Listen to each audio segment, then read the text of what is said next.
All 4 police officers who were present when George Floyd was arrested in the US city of Minneapolis are now facing charges in connection with his death. Derek Chauvin, the officer who was filmed kneeling on his neck, has had his charge elevated to second-degree murder. The 3 other police officers who were there have all been charged with aiding and abetting murder. George Floyd's death has sparked huge protests in cities across America. The vast majority of demonstrations over the past 8 days have been peaceful, but some have turned violent. Today, the US Defense Secretary Mark Esper distanced himself from President Trump's suggestion that the military could be deployed to end protests over George Floyd's death. Our North America correspondent Barbara Plett Usher is in Minneapolis for us tonight. Barbara. Well, it's been quite a day here. I'm at the memorial site for George Floyd, and earlier his son Quincy and their lawyer passed through and flagged up that they were expecting new charges. And one of the key ones that they've been demanding, as you said, is that all 4 officers be charged. And that has happened now. The son has welcomed that. And as we were here, we were hearing the people chant, "We got all 4, we got all 4." That has been one of the key rallying cries for the protests throughout the week. This is how things played out. For the past week, protesters have been demanding justice for George Floyd, tougher action against the police officers who arrested him. There's been frustration, sadness, and pain. But today, finally, some news. The very fact that we have filed these charges means that we believe in them. But what I do not believe is that one successful prosecution can rectify the hurt and loss that so many people feel. The solution to that pain will be slow and difficult work of constructing justice and fairness in our society. These are the 4 officers who arrested George Floyd. The one who pinned him to the ground with a knee to his neck while he struggled to breathe was charged, but not the others who are now formally accused of playing a role in his death. Today, the family returned to the memorial on the street corner where Mr. Floyd took his last breath. Speaking through their lawyer, they've been calling for the authorities to carry out a thorough investigation into the actions of the police force. We cannot have 2 justice systems in America, one for Black America and one for white America. We must have equal justice for the United States of America. Protests that began on the streets of Minneapolis spread across the country in demonstrations not seen since the civil rights unrest of the 1960s. Hundreds of thousands of people marched, defying curfews, clashing with the police, chanting, "I can't breathe," and "Black Lives Matter."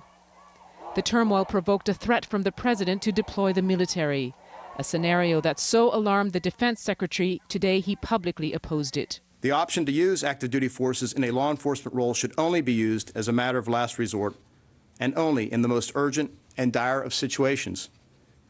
We are not in one of those situations now. I do not support invoking the Insurrection Act. The mother of George Floyd's 6-year-old daughter said he'd been a good father who provided for them. He will never see her grow up, graduate. He will never walk her down the aisle. The charges announced today may bring justice for Mr. Floyd, but they won't be enough to quell the demands for radical reform of the way America polices Black people.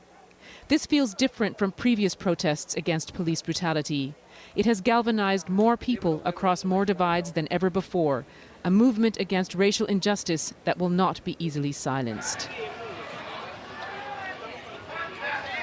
The Attorney General admitted that the justice system has failed, he said, in investigating and bringing to justice other cases like this in Minnesota, but also across America, which is quite an extraordinary statement. But George Floyd's family are looking for justice. They're hoping that this will play out in a way that does bring a fair accountability to what happened, and the prosecution will be closely watched. But what will also be watched is what happens on the street, whether cases of police brutality continue and how they are handled. So the lawyer wants this to be a pivotal moment, a tipping point, he called it, but it will depend on what happens going forward. Barbara, thank you. Well, George Floyd's name is the latest in a long list of black Americans to die as a result of police brutality over many decades. Clive Myrie now looks at how a toxic mix of racism and bad policing has led to the most serious racial unrest in the US for many years. His report contains images you may find disturbing. America's original sin perpetuates. The notion of the supremacy of whiteness over blackness as enshrined in slavery. Where the Negroes have come up against determined white resistance, fighting has often broken out. It helps underpin the brutality of some in the police.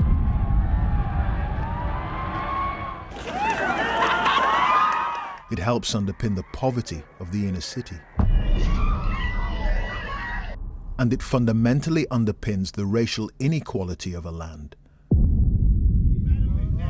where all are meant to be equal. I've been reporting from the United States for almost a quarter of a century. Clive Myrie, BBC News, Los Angeles. It's a generous nation. But for some, the original sin is still a rule to live by, as slavery morphed into segregation and Civil War battle flags became proud emblems of identity. Hail, hail, state police! Hail, hail, state police! Perhaps inevitably, the institution charged for centuries with enforcing discrimination is the one having the toughest time changing. Policing in America is opaque. There's little transparency. Powerful unions can protect bad cops, and the principle of qualified immunity means officers accused of misconduct are almost always given the benefit of the doubt. I think that there are bad apples among many good police officers in most departments. But the fact that they don't get outed quickly and dismissed is a problem. The fact that a lot of these people who do get dismissed because of misconduct quickly find themselves recruited by other police departments in neighboring communities. They just go from one place to another. It also doesn't help that America's policing system is fragmented to the point of farce, with around 18,000 different forces. In California, training can last 24 to 48 weeks, while in North Carolina, it's just 16 weeks, half the length of time it takes to become a licensed barber in the state. Whatever the training, the real-life fear of stopping a suspect who may be armed in a country awash with guns can lead to bad decisions. Hey, you better go to jail! This is Atlanta in Georgia. It's after curfew during protests over the death of George Floyd. Police stop a car with two college students inside who protest they simply got stuck in traffic and didn't mean to break the curfew. The officers aren't convinced. The students are tasered. You can hear the tension and fear in the officer's voice.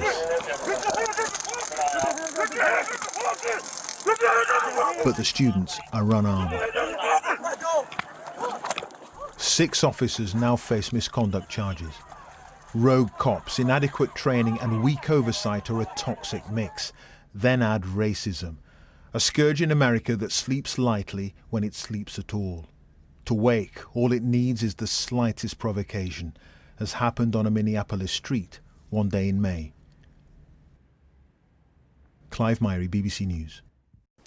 Here, thousands of people have taken to the streets of London to join in the protests at the death of George Floyd.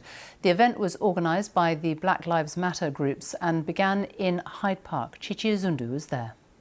George Floyd! The gesture of a generation, a protest against needless death.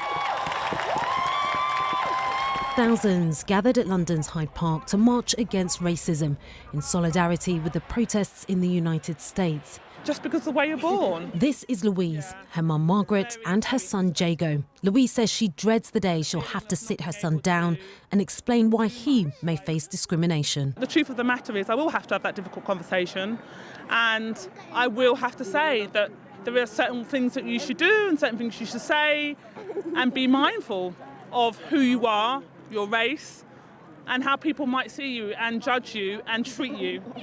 Judgment and treatment felt by Star Wars actor John Boyega. Black lives have always mattered. We have always been important. We have always meant something. We have always succeeded, regardless. And waste of time. I ain't waiting. People here are angry. They say that this has been a long time coming and that the death of George Floyd in Minneapolis in the United States is just a catalyst to express how they're feeling. They say that the UK is no different when it comes to racism.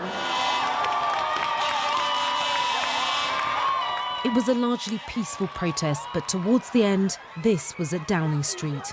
And after the protest was officially over, more clashes. Organisers thought only up to 1,000 people would walk with them today, so this is a turnout of support they didn't expect. This is a demand for change echoing around the world, and the voices from the UK also want to be heard. Izundu, BBC News.